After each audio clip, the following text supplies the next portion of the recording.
Welcome back to the Whatnots Reactor Core number 71. This will be our reaction to Miss Marvel number 3. I was like, what number? Yeah, now 3. We're halfway done with the show. I'm excited. My name is Kyle Springer, and I am joined by Melissa Wilkinson. Melissa, how you doing? Hello. I am doing fine. How are you on this Wednesday? I am doing pretty good. I have a cream soda, and I haven't had one of these in a while, so I'm feeling fancy. So cream soda, or not a rare soda, but not one of the top 10 sodas. I'm happy to see it. Sure. Indeed. The character actor of sodas.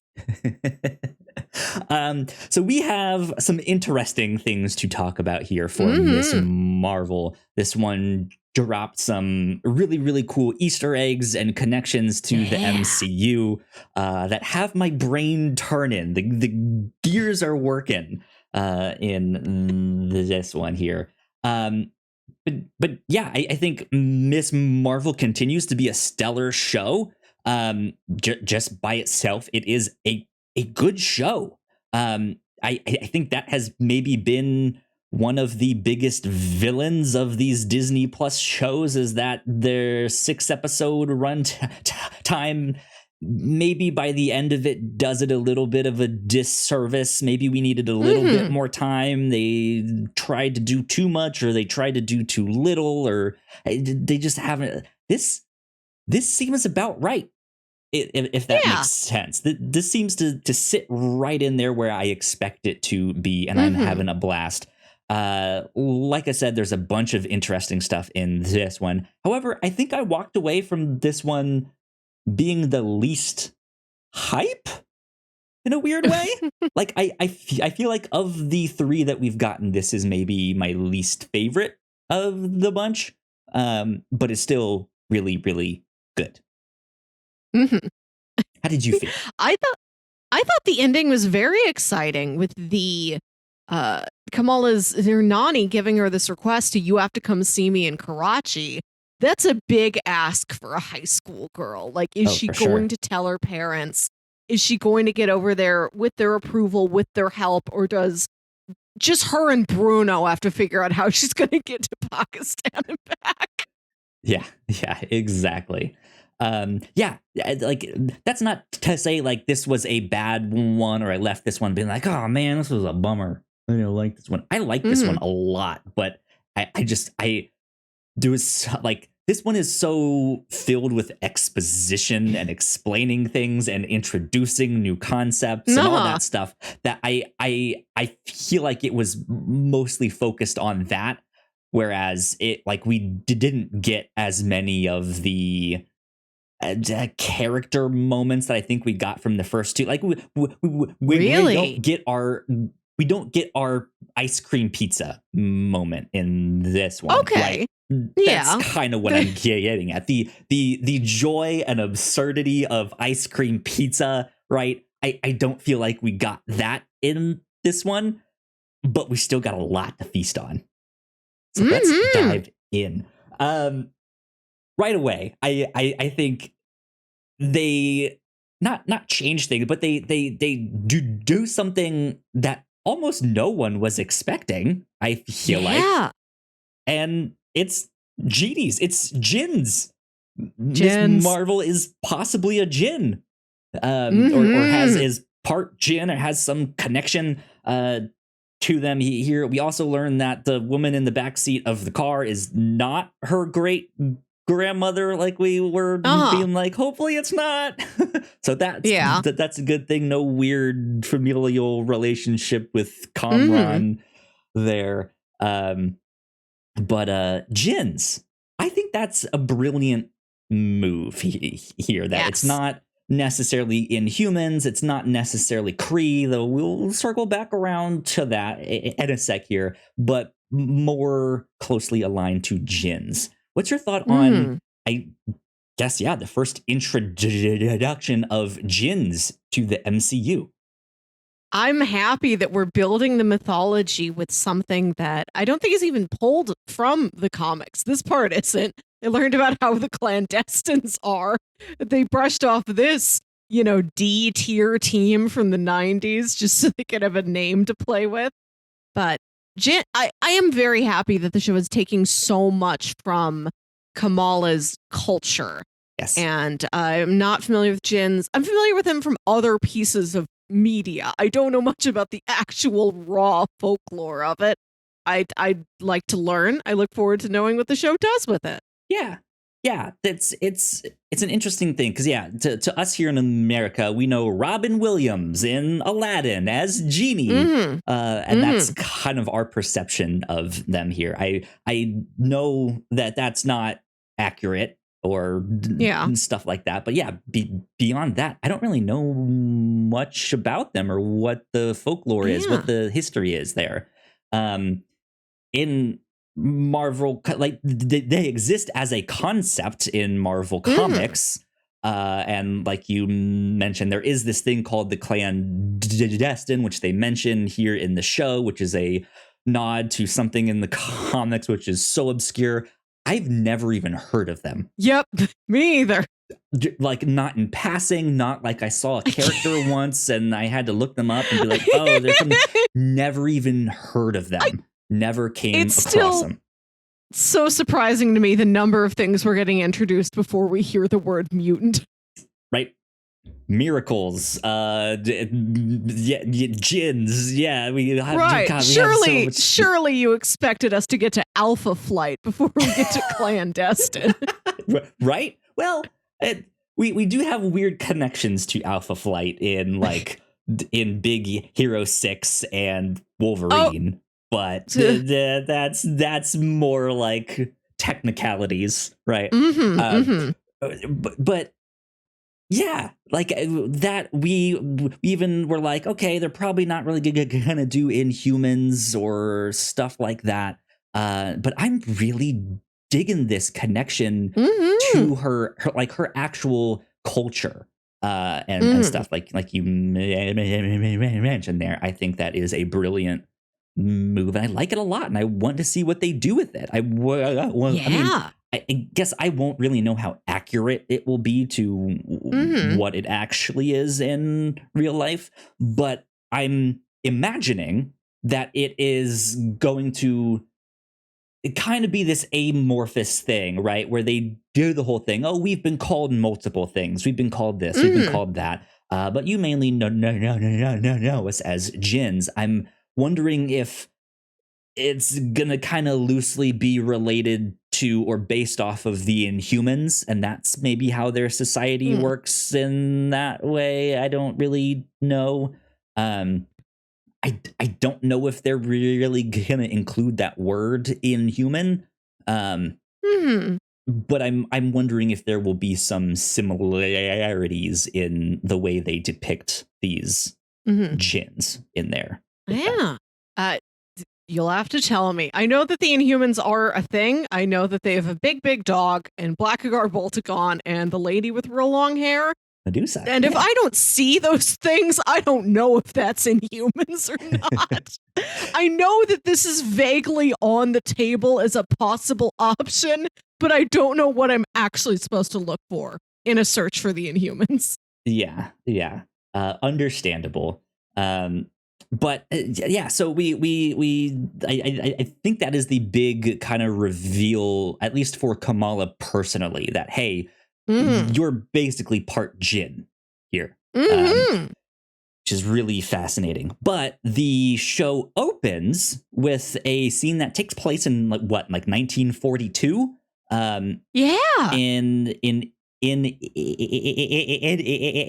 It's not in India, or is it, right? Is it? I believe it is. I want to say it's India. I want to say it's British occupied India. It is British occupied, and I know it takes place before the partition, as they mentioned. I'm mixing up in my mind if it was in India or somewhere in Britain somehow that they did that. But no, they're not in Britain. No. All right, so we'll stick with India there. But they find this blue arm, which is really interesting because the Kree are blue. Yes. Yes. Of course, Miss Marvel taking her name after Captain Marvel, who gets her powers from the Kree.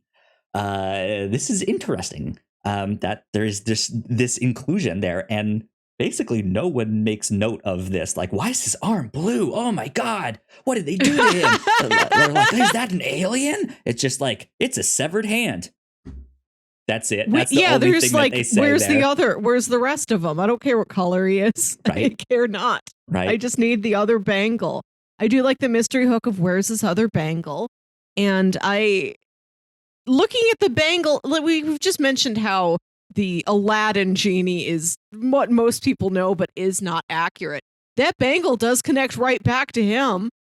When I look at the big clunky piece of jewelry, I do think of him. So the character at least got that right. The presence of a bangle. Yeah. But yeah, so after they find this bangle and they take it, this is Najma, by the way, and her crew of djinns that she has there.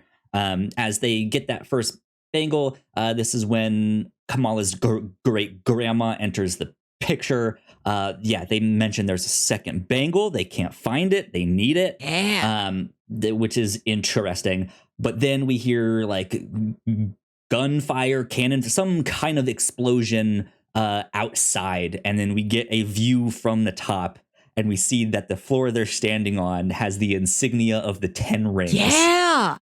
I missed that first thing. I watch these first thing when I get up in the morning. So it's like 7 a.m. I'm still waking up. I'm eating my oatmeal. I miss stuff, honestly. So thank goodness New Rockstars is here to tell me, hey, did you see there were 10 whole rings? Yep. Indeed. A very important number. Which I think this is also a huge bombshell for us here, for us like lore nerds in the MCU. Because at the end of Shang-Chi, spoilers for Shang-Chi if you have not seen that one, in the post-credits scene, Wong notices that the 10 rings have activated some signal and are calling something to Earth there. And he's basically FaceTiming with Captain Marvel and Bruce Banner. And just with the fact that Captain Marvel is there, there is this signal that is calling someone.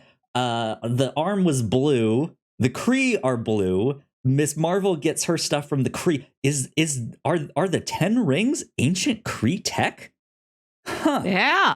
That's a possibility, which again then circles back around to the idea of Inhumans, because the Inhumans were ancient Kree experiments on humans that were considered a failed experiment, and so the Kree left. They were trying to make super soldiers in their war against the Skrulls. And so, yeah, if this group of people get these powers and they start being called demons and djinns, that might be understandable. Right? So that's why I'm thinking like maybe it's the Inhumans, but they're not really gonna call them the Inhumans, and they're not really gonna show us the ones that we know per se, but they'll just explain them as djinns, and that's what they know, or at least Kamala and her culture, right? So that's interesting to me. That's fascinating that maybe this is this bangle, that these 10 rings are somehow ancient Kree tech, which would just be wild. And what does then that say about that like alternate realm where Shang-Chi's mother is from? Ta Lo, yeah. What does that say about Ta Lo? Is that another dimension? Which is the next thing that I want to ask about. They specifically use the word dimension, that the djinns are from another dimension. They don't say another universe. Dimension. They say dimension. Did that have like alarms going off in your head there? Yeah. What was going through your mind? That was right at the beginning when we're still looking for, and we ended up getting some hints to Cree ancestry, but I was expecting that word to be planet, and when it's Sure, dimension, like that's a surprise. I would have to think for a while and draw a chart and untangle dimension from universe. Particularly, like, it's such an abstract concept in our everyday lives. I don't know what the MCU's particular definition of dimension versus universe is. Exactly. I'm sure it's probably come up. I don't know. What's the quantum realm? Is that a dimension, but not a universe? That's what I'm thinking. So you and I have talked about this on the Captain's Log, one of our other podcasts. We talked about this like a year ago, if not more. We should talk about it again tomorrow. We need a refresher course every year. Here's the like short version. Yes, I think there is a very distinct difference between an alternate universe and another dimension, right? An alternate universe is like Earth 616 and Earth 1099, right? It's the same thing. It's Earth, right? It's just a parallel universe. Whereas a dimension, like we perceive the world in 3 dimensions, 4 if you want to count time, right? Mm-hmm. So it is a way to perceive and measure and view the world, so to speak, is what a dimension is. It's how we quantify it. So if there is a new dimension, a 5th, 6th, 7th, 8th, 9th dimension, right? It is a layer, so to speak, of that one particular universe. Okay. So yes, the quantum realm would be a good example of an alternate of a dimension of that, because it's a new perspective on the world there. That's how I'm thinking of this. Who knows if that's how it plays out? But I thought that was interesting that they used that word, especially with all these big like multiverse stories happening out there in the mainstream. I think we just often use those words interchangeably, right? It's another dimension. It's a parallel universe. It's the same thing. I don't think so.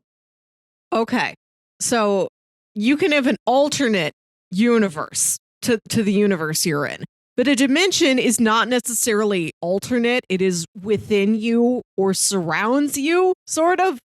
I would think of it like a universe is made up of dimensions.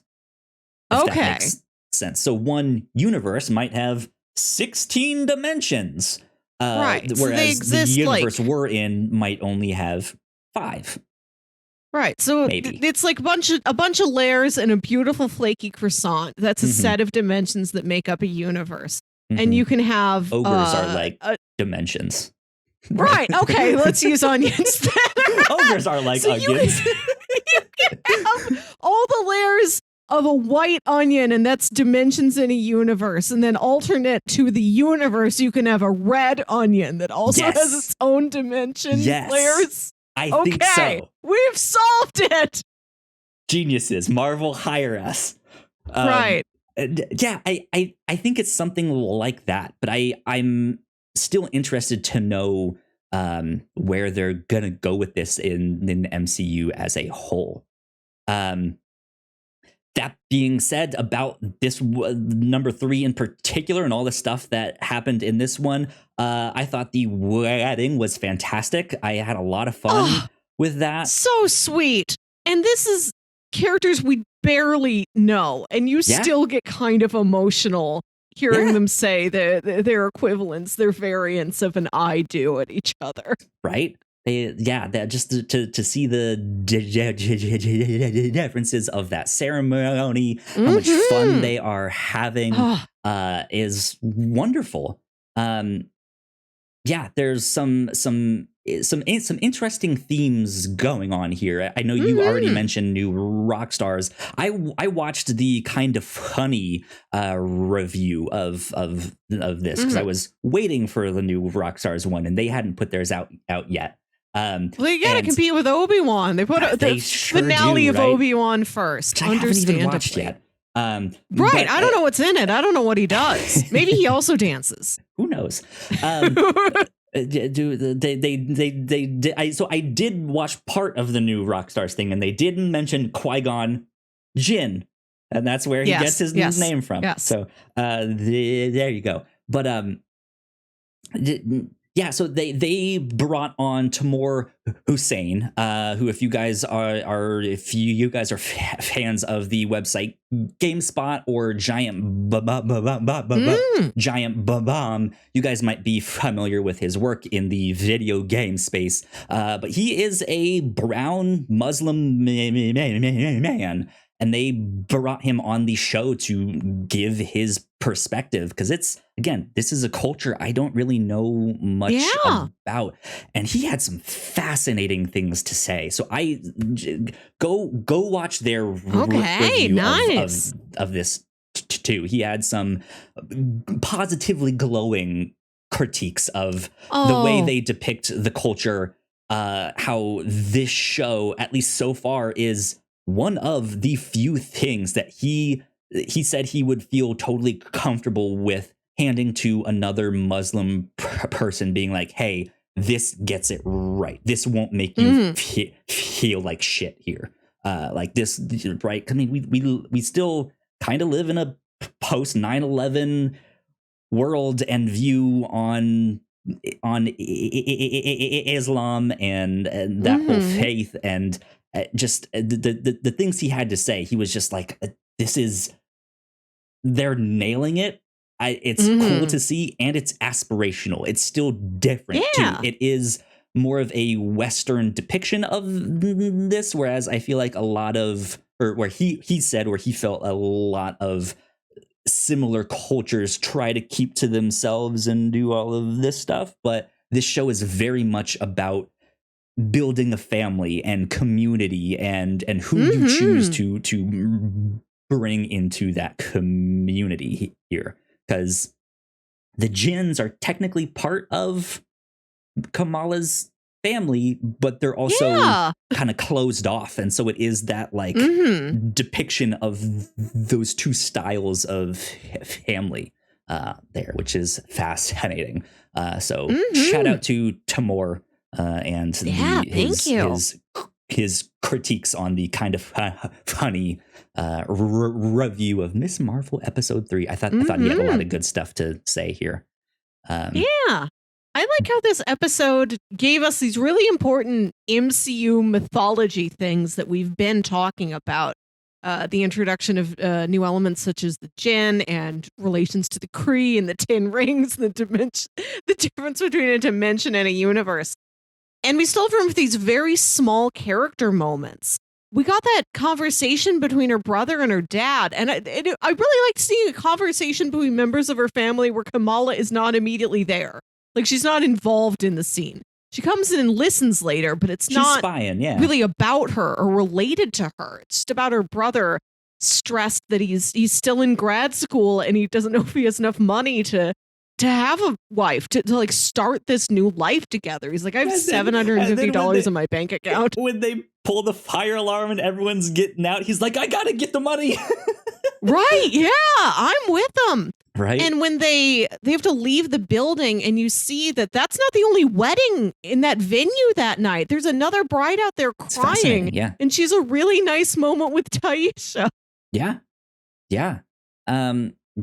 There's some really interesting moments there. I think also with Nakia, as she is starting to discover that Kamala is Nightlight, or whoever this character is. When will we get a Nightlight Night Monkey crossover? That's what I need. Oh, like, do they have comics in this? Like, is there like a Marvel comics in the MCU that publishes comics? I want to see a Night Monkey and Nightlight team up comic. There's got to be contemporaries of Kamala, like other people in her fandom circles that are putting those two together. Exactly. Night Monkey, Nightlight fanfic. I like that we got the news that Nakia is part of the Moss board now, and that Bruno is pretty sure he is going to go to Caltech. I wasn't sure when that information was going to be introduced, if this was something he was going to drop on Kamala. This was part of the finale, that he was going to spend a couple episodes bearing the secret and trying to fight with it. But I like that he just tells her amidst all this other stuff that she's going through. And I like that repeated scene, that parallel scene we get with her with her and Nakia and her and Bruno, that she's so involved in her own superhuman business. Understandably, you have powers now. You're this weird masked vigilante in the city. I get it. That's really on your mind. But she has to stop and realize there's major things happening in her friends' lives too, that she needs to be aware of and be supportive of, and not lose track of them and everything else that's happening. Absolutely. So I think last week when we recorded and you mentioned the wedding, I think you mentioned that you were like, I hope we get to see it in the finale of this stuff. And here we are in the third one, and we got to see the wedding. I think that is another interesting thing about this show and number 3 in general, is that, I think the stuff that we were expecting to have in the finale, we got now. So that means we still have half of the show, and we don't know what they're gonna do. That's why I was kind of mentioning at the top that it's interesting that I feel like this one is sitting right where it should be. It is moving along pretty quickly. I think the turn from, the djinns, they're here to help you, they're your family, to we're the bad guys was really fast. And that kind of left me ugh. I wish we would have gotten some more time with them of not knowing, are they, can we trust them?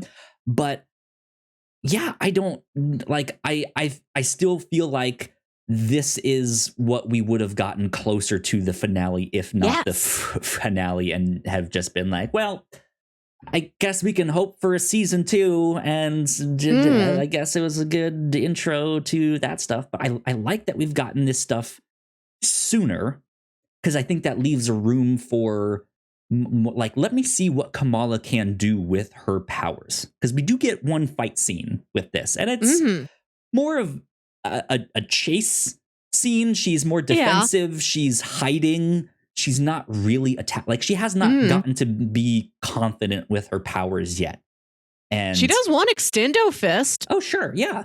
But most of it is I'll use my powers to knock me out of the way or to protect myself and stuff like that. And I think we have yet to see her really get in that costume and use her powers the way she feels confident and stuff like that. And I hope we get that sooner rather than later. But I think they now have the space to do that, which feels good.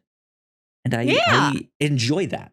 So I'm excited about this second half here. I like this since we don't have a milestone. We don't have an event on the calendar we need to get to. It's not like Hawkeye, you knew there was the Bishop Security holiday party or something like that. Yeah. We don't know, now that this wedding's passed, we don't know. It's not like we're preparing for prom or science fair or graduation or something. This trip to Pakistan isn't something her family already had on the calendar. She suddenly has to do it now. Right. And I like that we can't see from here where the show is going, what specific events and settings it's building towards. Yeah, it's a lot of fun for sure. I like the show. They are doing some spectacular stuff with this. Absolutely. Yeah. My final word, I just want to give a shout out to Brown Jovi. I'm sorry they didn't get to play for longer. Yep, Brown Jovi, great inclusion. Good stuff indeed. We got an Easter egg to Eric Selvig here. I think he wrote some paper on interdimensional travel. God, I feel like this one, there's so much exposition. There's so much little details in there that after I watched this one, I kind of felt stunned of just I don't know what to think. I don't know how this fits. I don't djinns. Okay. I still feel like I'm soaking it in. right now. So I'm excited for the second half of this show. Cannot wait to see her in her full costume. I'm interested to see if she will tell her family if she's Miss Marvel too, because I think that's I kind of mentioned that theme of family there. But I think with her getting that mask is maybe a tip of the hat to be like, hey, we kind of know, like we can kind of put two and two together here. Well, it was from Bruno. Well, yeah, but like I think her family is starting to catch on. I think with her mom being knowledgeable of this bangle, kind of being like, I don't want you to have that. I know, I recognize that thing. To just her always kind of running off when things happen. Yeah. Like I feel like there's that, and then I think it was episode 1 when we first met Bruno. They mention like secret identities. And one thing that's been interesting about the MCU is they haven't really had secret identities yet, but he still has in his mind, like, no, secret identities is the norm. Like they have them for a reason, referring to like, hey, you need to keep your family safe and all of that stuff. But Peter Parker is really the only one that I can think of off the top of my head that has a secret identity. Everyone knows who Iron Man is. Everyone knows who Captain America is. Everyone knows who Hawkeye is. Everyone knows who Scarlet Witch. I guess right? everyone outside of Wakanda who has seen the Black Panther doesn't know that's the king. Yeah, I mean, Scott may have changed that on his podcast. He may have let that slip, right? Giving away state secrets. There's an entire episode about how he met a king. You got to think about that to these people, right? How can you not mention that? He's also the king of Wakanda, right? So that's nice to think of, like all those connections at Tony Stark's funeral. Like before she died, May Parker did get to meet a king. Sure. That's pretty cool. Yeah. Like that's the like that has to be in their minds of, hey, all these great heroes didn't really have this stuff. So is she going to follow suit in that because she feels like it's better to like choose her family and let them know the secrets so that they can help her, and she can actually be a part of the community and not ostracized because of that? Or who knows what? Will she keep it a secret? I don't know. But that's also a question that's in the back of my mind here. So yeah, I cannot wait to see more of Kamala and Miss Marvel. But we'll have to wait till next week. So I think that is just about it for our reactions to Miss Marvel episode 3. Melissa, do you have like a final word or thought on this one? No? Well, then where can the people find you on the internet? You can find me on Twitter and Instagram at WilkyWit. That's WILKYWIT.